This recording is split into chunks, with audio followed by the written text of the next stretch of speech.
Magandang araw po, welcome po sa aking channel, Love9 TV. Patalasasan po, meron po ba kayong mga properties na napapabayaan or non-performing assets? Plan nyo ibenta, pero wala kayong oras sa pagbenta nito. Kung ito'y pagkakatiwala nyo po sa amin, tawag lang po kayo sa aking numero, usap po tayo, gawin ko po ng video for free. Yes, libre po, wala po kayong babayaran. Tutulungan pa namin kayong mabenta ang inyong property. Kami na po bala sa marketing, sa boosting or paid ads. Even sa tripping, hindi na po kayo mapapagod sa pag-entertain ng mga buyers. Kami na po bala sa lahat. Tawag lang po kayo. Nandito po tayo ngayon sa Dasmariñas, Cavite kung saan meron po tayong bagong video presentation. Isang 2-story house sa may lot area na 65 square meters. May floor area po ito na 70 square meters more or less. Ito po yung covered carport. Nakakasya ang isang SUV. At tungkol naman po sa dokumento nito, ito po'y titulado, buhay po ang may-ari, kaya wala po kayong maging problema sa documentation o sa transfer ng title. Ito po yung main door na naka-aluminum screen door at solid wood door. Welcome po dito sa bahay ni Ma'am at Sir. Ito po yung living area o salas, then naka-tile flooring na rin po ito. Wala rin po yung papagawa dito, gawa ng well-maintained po itong property. Pulido po ang pagkapintura nitong wall at ceiling. Once na ma-acquire nyo po itong property, pwede na pong lipatan kaagad. Ang kulang na lang po ay kayo at ang gamit nyo. Mula po dito sa living area, ito po yung dining area. Open concept lang po, kaya maaliwalas. Hanggang dito sa may kitchen. So wala pong partitions. May kitchen countertop, may wall-mounted kitchen cabinet, then storage ng kitchen utensils. May spasyo na rin po para sa gas range. Then, ito pong natatanaw natin na pintuan, ito po yung powder room. Maayos naman po ang toilet fixtures nito. So, ito po ulit yung kitchen, dining area, then sa dulo yung living area at main door. Then, yung covered car garage na o carport o garahe. So ito po yung hagdan, naka-concrete and tiled staircase, then tubular handrail, then metal railing. Nandito na po tayo sa second floor.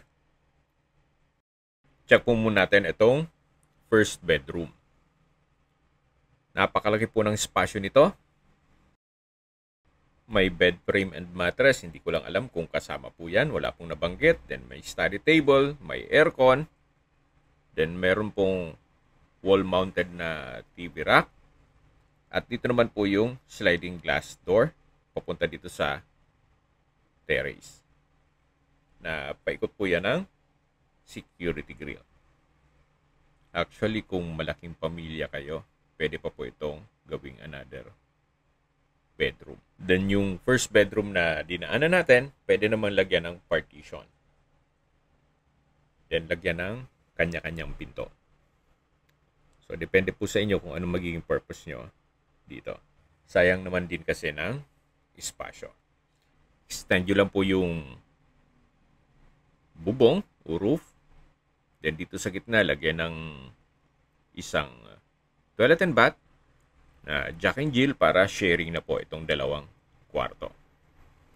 So, ito po yung first bedroom na naipresent ko na sa inyo kanina. Then, lalabas po tayo para ma-check natin yung ibang parte nitong bahay. Dito naman po pwede pong extend yung partition para mas malaki naman yung kabilang kwarto. Meron rin pong open shelves. Actually, kung gawing maliit na kwarto, pwede naman po ito. Especially kung bata lang naman ang matutulog dito. Kahit hindi nagalawin yung itong pangalawang kwarto. Then, meron pong access door dito na itong side na to ay may opening sa taas na nag-serves as natural ventilation para hindi nga naman mainit mula dito sa dulo na kwarto. So, ito naman po yung second bedroom. Sa spasyo naman, sakto lang siya. Hindi naman siya ganun kaliit at hindi naman ganun kalaki.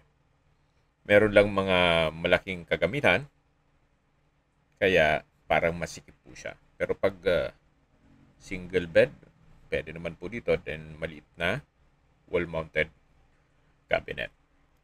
So far, ang assessment po dito sa presyo ni Sir is fair deal na rin. Okay, babanggitin ko na po ang presyo nito. Binebenta niya lang ito sa halagang 3 million pesos.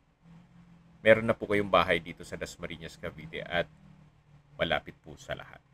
Pero neto na po sa kanila. Ibig pong sabihin, si buyer na po ang sasagot sa lahat ng taxes at expenses with regards to documentation. As is where is po ito, what you see is what you get. Dun sa presyo ni owner. Okay, sa distance, location at travel time portion na po tayo. Mula po sa bayan ng Dasma, ang distance is 2.6 kilometers at ang travel time is 8 minutes. Mula naman po sa Save More Market, Central Mall, ang distance is 5.7 kilometers at ang travel time is 17 minutes. Mula po sa District Mall, Imos, ang distance is 5.5 kilometers at ang travel time is 17 minutes. Mula naman po sa Daang Hari Extension, na connecting MCX, SLEX, all the way to North Luzon Expressway at ibang parte ng Metro Manila, ang distance is 6.1 kilometers at ang travel time is 19 minutes.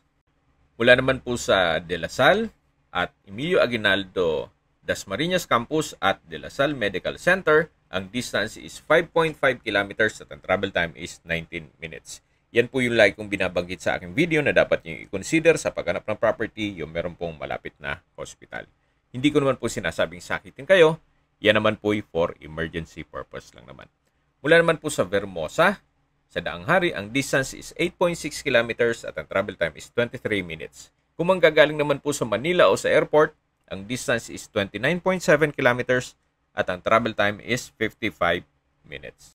Binebenta po ito in owner sa halagang 3 million pesos net. Ibig pong sabihin, si buyer na po ang sasagot sa lahat ng taxes at expenses with regard to documentation. Kung may mga katanungan po kayo, tawag lang po kayo sa aking numero. At sa mga kababayan naman natin nasa ibang bansa, meron po akong WhatsApp, Viber at Telegram. Same number lang po, 0917-316-3399. Sa mga nagtatanong naman po ng aming Facebook, meron po aming Facebook page na Nov9TV at Facebook Real Video. Meron din pong TikTok at Instagram. May ibang YouTube channel po kami, the Nov9TV channel, Nov9TV Listings, Nov9TV On The Spot, Nov9TV Updates, at Nov9TV House Rental.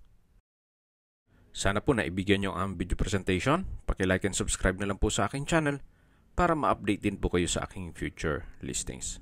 Kung sakali po hanap nyo yung mas malaking sukat ng lupa, meron din po kami ibang listings na pwede nyong pagpilian. Huwag po kayong mag-atubiling tumawag sa amin.